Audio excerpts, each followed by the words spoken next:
Vamos con la revisión de temas que pues, ya estábamos haciendo. Nos habíamos quedado. ¿Con qué equipo? Seguíamos Equipo. revisando. Seguíamos revisando esos tres temas, es verdad, es verdad. Todavía seguíamos con esta parte. Muy bien. Ok, ahora sí. Entonces andábamos comentando acerca de de esos dos temas al menos, y les comentaba, equipo, que es muy difícil solamente hablar del autismo como tal, porque pues es un tema muy amplio, es un tema complejo, y les va a llevar muchísima información, además de que no somos parte de, ¿no? Y pueden darle, siento que el más prometedor de este listado para mí, sí estaría más en el aprendizaje para adultos. En su momento, el tema de educación sostenible, reitero, tiende a ser más vivencial en la medida de que se complementa el instrumento que está presentando el niño, la encuesta que está presentando sobre educación ambiental, con la observación de un día en el aula, que el investigador puede ir llenando con una lista de cotejo, ¿no?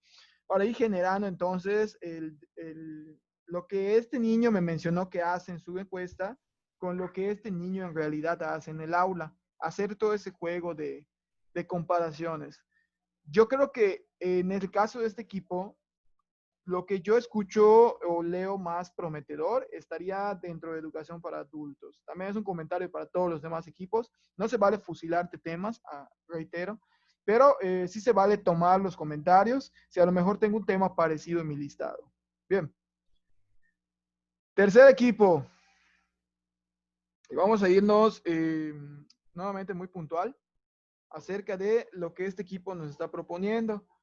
Muy bien. No sé por qué no, ahí está. Ok, primer tema, estrategias para el déficit de atención y hiperactividad en los niños de primaria. Ajá, pero estrategias ¿para qué?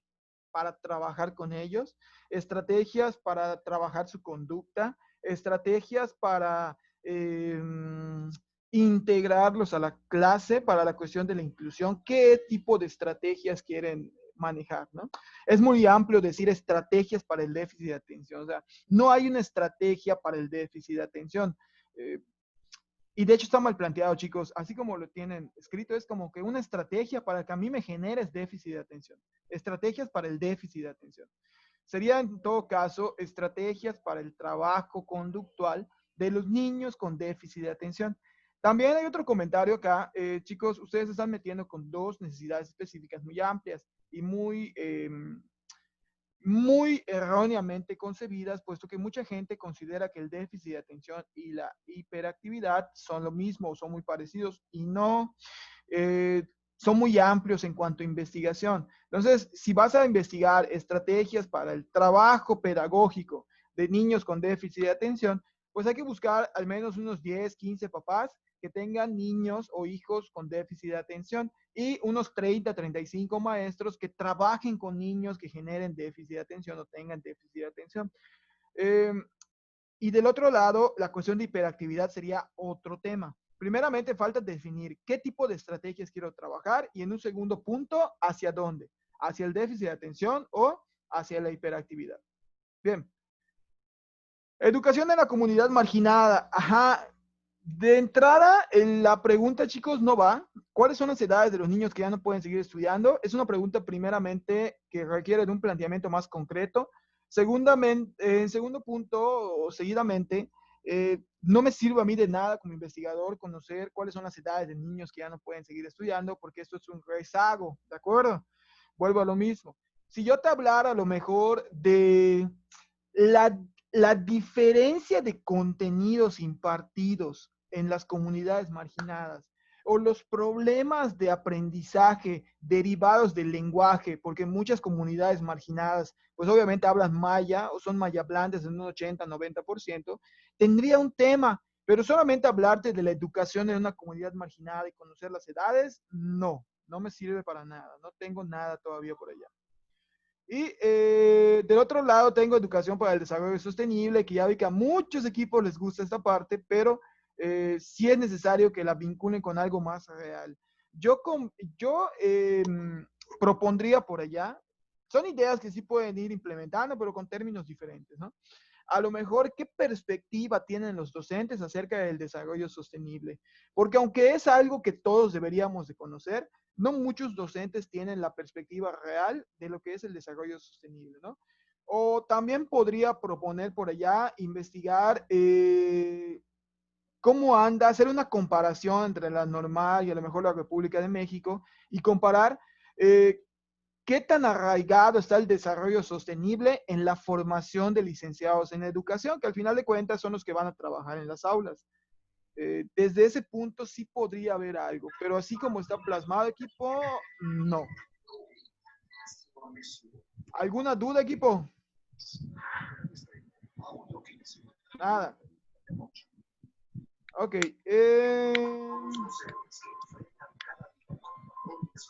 Había visto más temas por acá, pero ahorita no los encuentro. Vamos a ver. Dafne, Veo, ¿puedes pagar? Dafne, ¿puedes pagar tu micrófono? ok.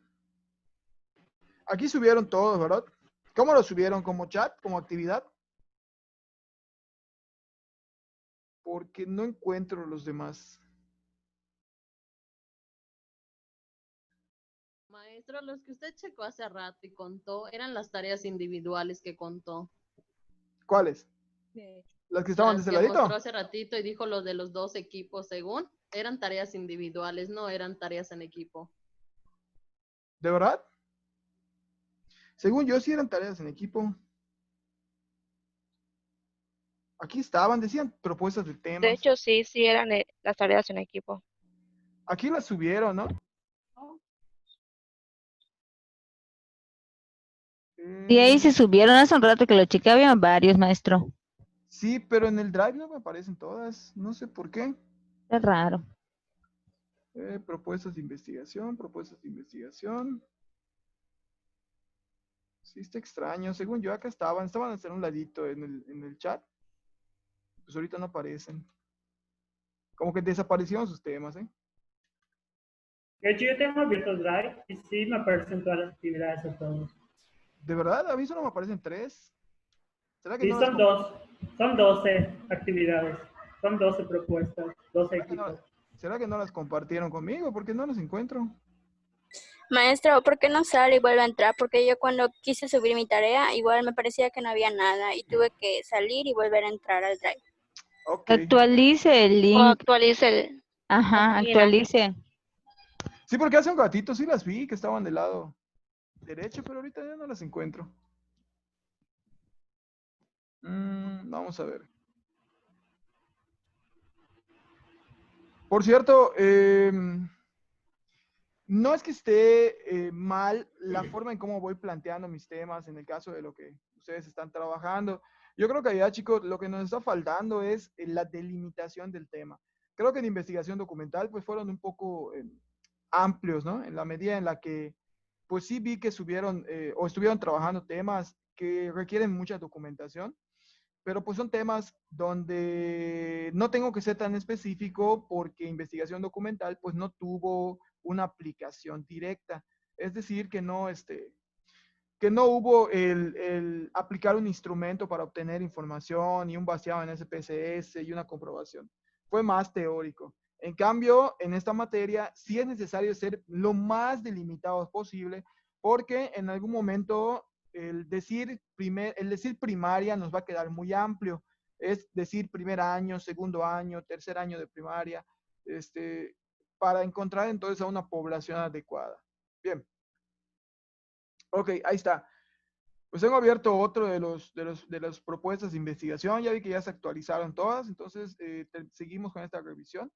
El primer tema dice el docente ante la red, que es la reforma integral de la educación básica. Y hay algo que sucede aquí, vuelvo a lo mismo. Chicos, este tipo de temas son muy documentales, porque la información se va a basar más que nada se va a basar más que nada en la parte teórica, en los documentos de refuerzo en el marco teórico. ¿Cómo le podría dar una perspectiva distinta a esto, a este tema de investigación? De hecho, veo que dice, es necesario plantear estos tipos de temas, que es uno de los más interesantes, ya que para el alumno pueda tener un mejor aprendizaje significativo, es necesario que el docente se vaya actualizando. Yo creo que allá lo que estaríamos tomando son los planes de estudio y cómo los planes de estudio han ido cambiando y eso ha beneficiado, en este caso, a la enseñanza docente. Entonces, como tema de giro a esta parte, quizás podríamos hablar acerca de cómo la reformulación de planes de estudio beneficia las estrategias de enseñanza, ¿no? O la necesidad de la reformulación de planes de estudio, en el caso de la normal, que desde el 93 no reformula su plan de estudio, para el aprendizaje significativo. Más que hablar únicamente del docente entre la red, porque vuelvo a lo mismo, es un tema muy de investigación documental, no está tan específico. A lo mejor de la perspectiva docente ante la red, o la perspectiva docente y su influencia ante la red y su relación o su influencia en las metodologías de enseñanza de español en la primaria, ya estaríamos hablando de algo un tanto más específico. Ok. Tema 2, actitud de los estudiantes respecto a la asignatura de matemáticas en el primer y segundo grado en la educación secundaria. Bien, ¿qué pasa con esto? Vuelvo a lo mismo. Vamos a encontrar una escala actitudinal, la vamos a aplicar y vamos a mencionar que los estudiantes tienen cierta resiliencia o resistencia, ¿no?, hacia el área de matemáticas porque no les enseñaron bien, porque les dan miedo los números, porque no les gustan las matemáticas, no les da el cerebro para esto. Y no vamos a llegar a tanto de lo que nos haya dicho, pero si le damos un giro a esto y mencionábamos acerca de la influencia de la metodología docente en la actitud de los estudiantes al momento de aprender matemáticas, estaríamos llegando a algo mucho más concreto y sobre todo ya habrían dos variables para investigar. Repito, al hacer este juego de terminologías, vuelves más específico tu tema y estás generando algo diferente. ¿Por qué? Porque si ya me dijeron que la actitud de los estudiantes depende del maestro, entonces vamos a investigar ahora sí a profundidad cómo la metodología que utiliza el maestro realmente genera esa actitud de resistencia o aceptación de los estudiantes. Y por allá podríamos abarcar algo. Bien. Y el tercer tema lo considero muy complejo en la medida de que es muy amplio. Chicos, inclusión educativa es un término que todavía no está bien definido para nosotros en el caso de México. Muchas conferencias dicen que la inclusión educativa en México no se entiende. A veces creemos que incluir a un niño es, ¿sabes qué? Ese niño tiene silla de ruedas, estamos jugando todos fútbol en la cancha, vamos a ponerlo que saque la tarjeta roja y la tarjeta amarilla, ¿no? O vamos a ponerlo a que silbe como el árbitro. Y no le estás incluyendo. Entonces, el término inclusión es muy amplio. A lo mejor, si yo menciono de cómo las estrategias de interacción social pueden beneficiar a la inclusión educativa en primer año, segundo año, tercer año de preescolar, yo tendría algo. Pero, ¿por qué? Y sería más fácil. ¿Por qué? Porque en ese sentido visitaría a las maestras y no a los niños. Le preguntaría a algunas maestras de preescolar qué tipo de estrategias utilizan ellas para incluir y cómo esas estrategias que ellas están utilizando generan la inclusión en las actividades a los niños de preescolar. Y no solamente hablar de inclusión educativa en México, porque vuelvo a lo mismo, es un tema demasiado general. Además, ustedes me están hablando, escúchenlo, inclusión educativa en México a nivel preescolar. Yo espero que tu investigación abarque la perspectiva que hay de inclusión educativa en todos los preescolares públicos y privados del territorio mexicano. Por eso la necesidad de delimitar todavía más este tipo de temáticas. Ok. Bien, nos vamos con el siguiente equipo. Ya vamos a estar, nos va a llevar unos minutitos más toda esta retroalimentación. Pero chicos, normalmente este tipo de retroalimentaciones prefiero hacerlas 1000 veces así. Normalmente en clases ustedes preparan una diapositiva, las van exponiendo y pues vamos haciendo toda la crítica constructiva. Pero pues esta situación la estamos llevando a cabo mediante esta sesión virtual.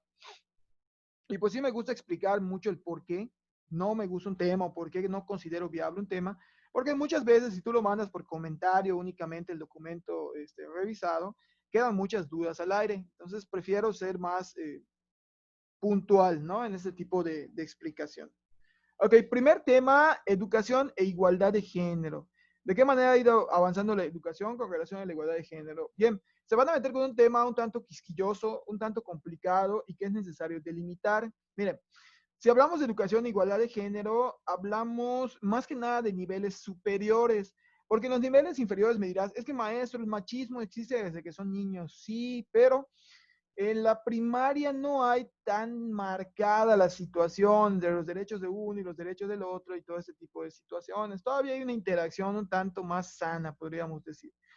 Y el hablar de igualdad de género también hace referencia a todas las terminologías que hoy en día han surgido en cuanto a la diferenciación de géneros, recordando que no solamente existe dos géneros, masculino y femenino, sino que se ha ido desprendiendo acerca de todo este tipo de derechos de la comunidad, entre otras situaciones, ¿no? ¿Cómo le podríamos dar un giro a este tipo de temas? Miren, primeramente, la pregunta de investigación a mí me hace referencia que ustedes me van a contar la historia de cómo ha ido avanzando la educación en cuanto a la igualdad de género. Y eso no es de investigación cuantitativa ni de investigación educativa, es más de investigación documental. ¿Cómo le daríamos un giro a esto? Si a lo mejor abarco, ahí va, estrategias de integración para fomentar la igualdad de género en las universidades públicas. Ya tendría algo más concreto. O si, por ejemplo, me voy con la necesidad de contenido que abarque la igualdad de género en la formación universitaria. Ya estaría llegando a algo más concreto, porque así como lo tengo planteado, está muy general. Bien, en un segundo punto tenemos las dificultades en el aprendizaje como intervención de problema escolar. ¿Cuál sería? Bien, vuelvo a una situación. El término DA o dificultad de aprendizaje que se cambió por PA, problema de aprendizaje, es muy amplio porque son muchas. Entonces, equipo, si tú quieres investigar acerca de las principales maneras de contrarrestar cada uno de los problemas de aprendizaje que tenemos hoy en día en el sector escolar, yo creo que te llevaría unas 3 o 4 tesis aproximadamente, porque pues son varias situaciones que estarían inmiscuidas, ¿no? En ese sentido, yo creo que habría que especificar una dificultad de aprendizaje, que en este caso sería un problema de aprendizaje, y entonces sí, trabajar la parte de la intervención escolar, algo así como las formas de intervención escolar en el trabajo con niños antipáticos o con niños con problemas de autoestima. Algo un tanto más específico, en la primaria, ¿no? O en preescolar, de acuerdo al área donde quieran investigar. Y obstáculos de aprendizaje por trastornos conductuales enfocado en TDAH. Tampoco, fíjate, primero, el trastorno conductual ya es una necesidad específica aparte del TDAH. El TDAH es una cuya gama de síntomas incluye la cuestión conductual, pero el trastorno conductual ya está referenciado como un problema de aprendizaje, como una necesidad específica también. Entonces, ¿qué pasa con todo esto? Me estoy metiendo con dos temas como tales, me estoy metiendo con dos situaciones. ¿Cómo podríamos darle un giro? Estrategias utilizadas o métodos utilizados o actividades adecuadas para el trabajo conductual en niños con TDAH. Eso ya sería un tema de investigación, mucho más específico, pero te estarías metiendo en una situación. Tendrías que encontrar nuevamente, vuelvo a lo mismo, con maestros, maestras que hayan tenido cierta experiencia laboral con niños que presentan TDAH. Entonces, allá se los dejo al pensamiento. Si ustedes consideran que pueden encontrar estos sujetos para hacer la investigación y también la consideración de delimitar todavía más esto, chicos. En su momento, entre las evidencias que les voy a ir solicitando al momento de generar resultados, va a ser el instrumento que van a utilizar y los seudónimos de las personas con las que van a trabajar. Enfoque nada más, si realmente alguno de estos tres temas, pues puede apoyarles en esta búsqueda de temas de investigación. Bien. De acuerdo. Eso no lo habíamos... Eso no lo habíamos abarcado. No tiene nombre. Ahí está acá. Ok. Bueno, el primer tema, trastorno de déficit de atención y la hiperactividad, ya tienes la mitad de un tema. Ok, ¿quieres investigar acerca del trastorno de déficit de atención únicamente? No agarren los dos, es mucho, vuelvo a lo mismo. Vamos a investigar acerca del trastorno de déficit de atención. Voy a ser positivo con ese equipo y decir, sabes que ella tiene una variable. Ahora, ¿qué más? ¿Con qué lo vas a conjuntar? Tu tema debe de presentar un problema, ¿no? El trastorno de déficit de atención y la importancia de estrategias de interacción social en la primaria. Ya tienes dos variables y ya tienes dos elementos que pueden explicar un problema que esté surgiendo.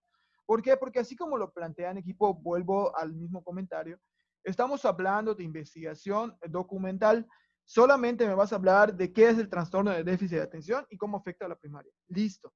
No me vas a generar un problema como tal. Pero si ese trastorno de déficit de atención yo lo conjunto con otra variable, como lo puede ser estrategias de integración social, como lo puede ser estrategias metodológicas para el trabajo conductual, entre otras situaciones, allá estarías desarrollando un tema. Ok, estrategias para el desarrollo matemático en alumnos de nivel primaria que sufren discalculia. Está bien planteado el tema, pero primeramente encontrar a niños que padezcan discalculia, encontrar a docentes que podrían contestar un instrumento y que hayan trabajado con este tipo de niños que presentan discalculia, y sobre todo, ahí va el punto principal. ¿Qué niño que padece discalculia es detectado? ¿Y cómo lo detectan? Allá hay un problema, porque muchos de estos niños que la padecen no son detectados en México. Es decir, basamos únicamente en nuestra perspectiva, decir, es que no lo entendió, no sabe sumar, no sabe restar, y no entendemos que está el problema de la diferenciación de signos, entre otras situaciones. No está mal planteado el tema, pero sí tendríamos que, pues ya vincularlo un poco más específico, ver si contamos con la gente que pueda, pues en este caso, contestar o manifestar su opinión acerca del tema, y sobre todo conocer si se detectó la discalculia, porque si el docente te dice, ¿sabes qué? Es que no suma bien, y tú dices, es discalculia, puede ser que no, puede ser que el niño realmente no quiere sumar bien. Allá tendría que haber un instrumento o algo que te diga que sí padece discalculia. Y métodos de enseñanza para alumnos que padecen dislexia. El método de lectoescritura para combatir la dislexia está bien porque es algo más específico.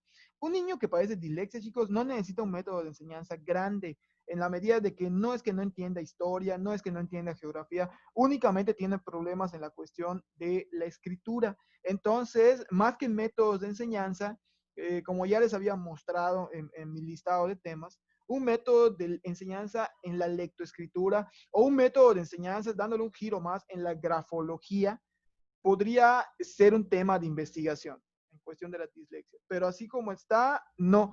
Porque reitero, los niños que tienen dislexia, pues únicamente están enfocados a una dificultad que es la cuestión de escritura.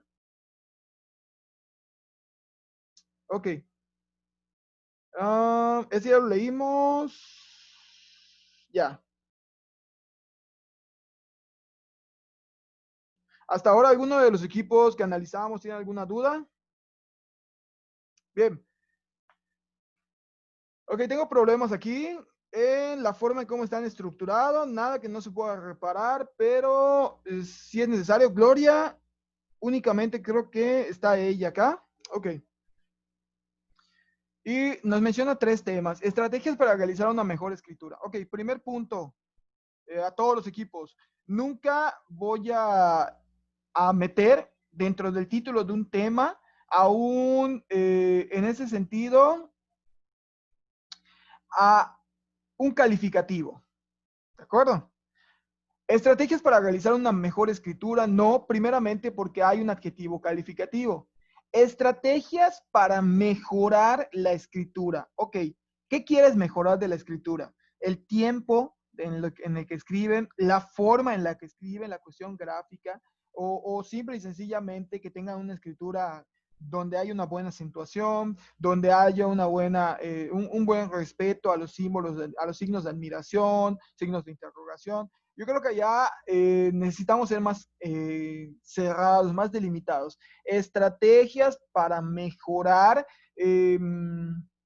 la escritura inicial, a lo mejor podría ser, la escritura inicial en la primaria, o estrategias para mejorar el tiempo de escritura, por allá tendríamos algo. Pero así como está, creo que es necesario primero quitarle ese mejor. Ok, técnicas que se pueden utilizar para la mejora de la lectura en primaria. Técnicas de lectura. Más que la idea está mal planteado. En todo caso, sería técnicas de mejora a la lectura en la educación primaria, técnicas de la mejora a la lectura y a lo mejor y su influencia en la redacción y su relación con la semántica en primaria, más que solamente quedar más técnicas. O a lo mejor podría ser metodologías para la mejora de lectura y su relación con la motivación del alumno en la primaria. Algo así podríamos vincular. Ok, estrategia para el procesamiento de información en niños. No, porque el procesamiento de información es un tema muy amplio. Incluye desde la memoria hasta otras situaciones. Yo creo que allá podríamos abarcar de estrategias para la mejora de el proceso de memorización en ciertos contenidos de primaria. Muchas veces las tablas de multiplicar, las fechas en historia, pues se dan por memorización. Sin embargo, ni siquiera la memorización basta muchas veces y es necesario pues mencionar qué estrategias se pueden utilizar. Y por ponerles un ejemplo que no puedes utilizar, no se saben las tablas, pero juegan un memorama. El memorama trae las tablas de multiplicar y trae los resultados del otro lado. Y conforme va haciendo esa vinculación, pues de una u otra manera van memorizando. Siempre es memorización, pero pues está dándose de otra forma. Es una estrategia distinta de memorización. No sé si hasta allá hay alguna duda. Bien, ok. Aquí tenemos 3 temas más. Ok, dice, estrategias matemáticas para el aumento intelectual en alumnos de educación básica. Primero, no existe el término aumento intelectual. En todo caso, sería desarrollo del coeficiente intelectual. Y las estrategias matemáticas no solamente no te vuelven inteligente, muchas veces las estrategias matemáticas te ayudan a la cuestión visoespacial. Yo creo que si de lo que quieren hablar ustedes es de cómo las estrategias matemáticas pueden incidir en el rendimiento del estudiante o en el desarrollo de la inteligencia espacial en el estudiante, sí tendríamos algo. Pero mencionar que las estrategias matemáticas van a ir en función al aumento intelectual, no. Sería nada más delimitar, reformular el tema. El impacto de la innovación educativa en comunidades marginadas. Bien, complicado, ¿eh? En la medida de que cuando hablamos de una comunidad marginada, hablamos de una comunidad que muchas veces carece de los servicios básicos, como son el agua y la luz. Y hablar de innovación hoy en día es hacer referencia a la computadora o al menos al celular. Yo creo que más que hablar del impacto de la innovación educativa sería hablar de los problemas que se dan para instaurar la innovación educativa en comunidades marginadas, o problemas de innovación educativa u obstáculos de innovación educativa en el trabajo con niños en comunidades marginadas. Por allá estaríamos. Creo que aquí lo tomaron de su situación actual, ¿no? Ok, ser autodidactas, tanto docente como alumno. Miren, aquí no entiendo qué es lo que quieren abarcar. Sin embargo, creo que la cuestión autodidacta se da mucho en función de la prepa abierta y algunas escuelas cuya finalidad pues es trabajar de manera más aislada. Yo creo que si lo convertimos en un tema como la importancia del autodidacta en la educación para adultos o la importancia de la cualidad autodidacta en la mejora del aprendizaje en casa, podríamos generar un tema, pero así como está, no. Hace falta delimitarlo y explicar, porque acá no veo explicación, equipo. Y la reforma educativa, no, primero porque es un tema que ya pasó, y segundamente, porque la reforma educativa en su momento se convirtió en algo histórico. Y al convertirse en algo histórico, ya pasa a ser más de cuestión documental. Por ello, no pasaría ese filtro. Entonces, ninguno de esos temas, maestro. O sea, cambiaríamos o delimitaríamos un poco más el tema. Podrías delimitar y darle cierto giro a los temas. No es que estén mal el 2 y el 3, pero sí es necesario que los reformulen, que les des algo más específico y que no esté tan general. Ok, gracias. De nada. Muy bien. ¿Hay algún representante de este equipo? Este es el equipo de Roberto. Pero no, nada más es él, ¿no? Sí, maestro. Ok, no tiene mucho caso que yo se lo explique. Pero si platican con él, coméntenle que el tema 1 tendría que delimitarlo todavía más, porque es un tema muy amplio y quiero que me explique un poco de qué es lo que quiere saber. Y el tema 2 y 3 no van porque son muy generales. Es necesario explicar un poquito más a profundidad. Ahí se lo comentan en su momento si pueden a su compañero, porque sí, siento que no hay todavía una finalidad como tal. Bien, seguimos con los equipos. Ok, más que un tema, equipo, lo que tú tienes acá es un tópico. ¿Cuál es la diferencia entre tema y tópico? El tema suele ser algo más específico, el tópico es algo más general. Hablar de planes y programas educativos es abarcar toda el área de la situación curricular. Y fíjate que tu pregunta de investigación es sumamente amplia. ¿Cuáles son las consecuencias de mantener en constante cambio los programas de educación básica en el estado de Yucatán? Es muy amplio porque cada gobierno va a traer su propio modelo pedagógico y pues cada modelo va a ser las necesidades, algo natural, pero también se va a inventar necesidades que tienen los niños. Por ejemplo, esa nueva escuela mexicana inventó la necesidad de que los niños necesitan aprender inglés. ¿Y por qué digo inventó la necesidad? Porque en otros gobiernos no había sido un requisito base, había sido requisito más constante el aprendizaje de la lengua náhuatl, de la lengua maya, de la lengua azteca, que pues fueron las lenguas madres a final de cuentas. Sin embargo, cada gobierno instaura las diferentes tipologías o lineamientos o los puntos que consideran necesario que los niños conozcan. Más que mencionar el tema como planes y programas, yo creo que allá estaríamos hablando acerca de la adaptación del cuerpo docente a los constantes cambios o a los cambios en la programación de educación básica. O también podríamos abarcar acerca de los alumnos que empezaron con la reforma educativa, con aprendizajes clave y pasaron a la nueva escuela mexicana, el impacto del cambio entre planes y programas, para ser un poco más específicos. Y aquí sí hay bastante gente que lo esté sufriendo. Hay muchos niños que empezaron con aprendizajes clave y cuando pasaron a otro grado se dieron cuenta de que ya había nueva escuela mexicana, otra forma de enseñar, otros libros, entre todo esto, ¿no? Y cómo les impactó al final de cuentas. Bien, la tecnología en el aprendizaje de los niños de 5 a 8. ¿Cómo influye la tecnología? Ok, la pregunta es muy amplia, chicos. La tecnología influye desde que el papá le da el teléfono al niño y el niño se pone a buscar y comienza a hacer esa investigación informal de la que platicábamos y a encontrar ciertos contenidos que no sabemos si son de acuerdo a su edad, pero los va encontrando. En este caso, de 5 a 8 años, estaríamos hablando de tercer año de preescolar y hasta tercer año de primaria. Yo creo que sería hablar acerca de las estrategias pedagógicas basadas en la tecnología y el impacto o la influencia que tiene en el aprendizaje de los niños de esta edad. No solamente abarcar cómo la tecnología influye, sino que ir un poco más allá de.